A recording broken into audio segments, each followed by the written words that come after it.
Very good morning, and thank you for inviting me for the addressing at the inaugural session. Our chief guest, Dr. Akhilesh Gupta Saab, is already here, so I would be very brief because this is an occasion we take an opportunity to listen to his vision and thoughts. However, just a brief prelude. I have four, five very brief points. One is that the we were listening to the previous speakers, and we all agree that disasters are the realities of this living world, and disasters are not new. In the historical times also, the civilizations were vanished because of disasters, but now the main worry is about frequency and intensity of disasters that is increasing. And the impact of climate change is also are attributed the kind of the implications of climate change that is increasing the extreme events, and that is one of the major aspect.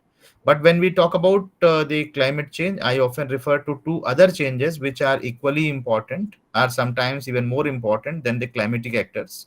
So I say that non-climatic actors are equally responsible for the climatic hazard related disasters.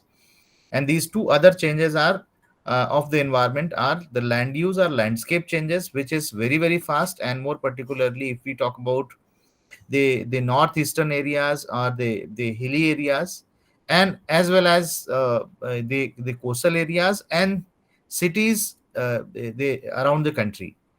There has been huge large scale the landscape changes. And the third one is natural resource degradation.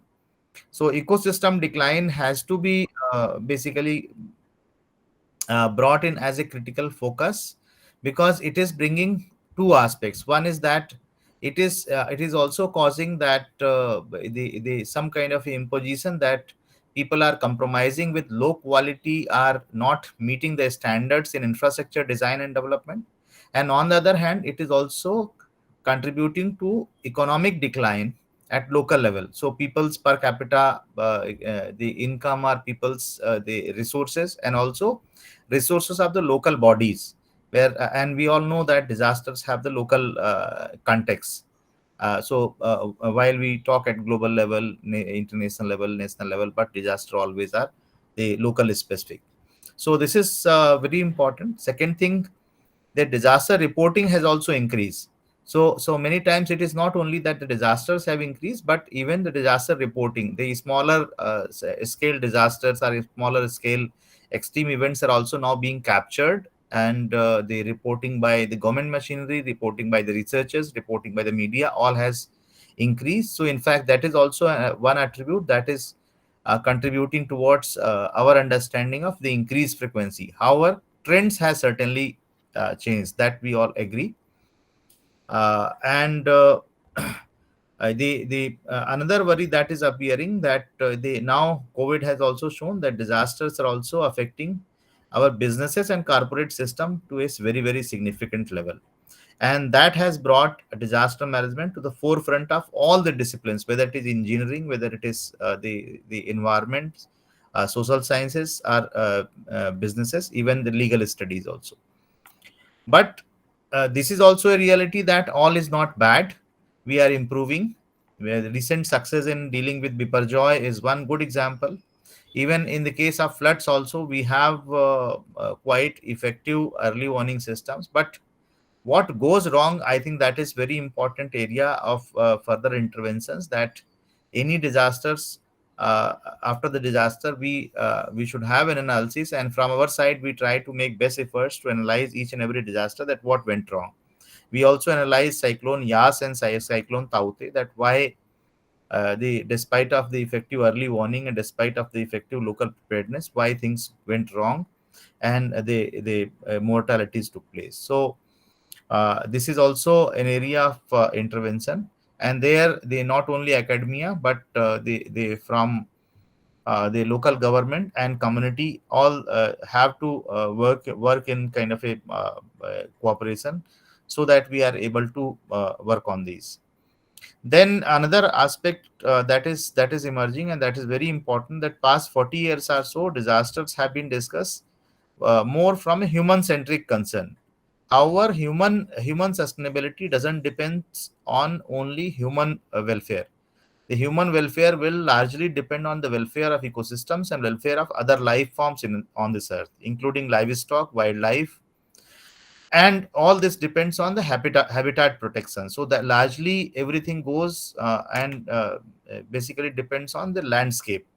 So globally now there is a thought process of the improving our planning process of cities and other areas, that landscape based planning or river basin approach to planning. I think that's very important, and without this, any approach to sustainable disaster management would be incomplete. So basically we have to grow and we have to improve and expand our horizon of understanding of just a narrow approach of crisis management to broader sense of resilience and long term disaster risk reduction as an integral component of sustainability. Then the another fourth point is that we are talking about resilience in several terms nowadays. When we talk resilience, it is about the health resilience. When we talk resilience, it may be about the environmental or ecosystem resilience. Then in disaster risk reduction, also we talk about infrastructure resilience and livelihood resilience. Then climate adaptation and resilience. Then when we also talk about this the industrial safety aspects, there also the resilience comes into picture, and we recall that the oil fire that took place in Assam during the COVID period. So these kind of incidences were also there. So it is also a call that the stakeholders are common, the people are common, and the land is common. So we embrace the concept and integrated resilience planning framework. So we have recently come up with a prototype for integrated resilience planning framework, and now working for a district level approach as well, and the city level also. And the last point is that this is the period of technological advancement. So if we are planning for post 2030 or 2047, that we are in Amrit Kal. So basically we also have to see that how fast the technology is changing. So everything has to be seen in that way. So the old concepts or old paradigms of disaster management are not going to work.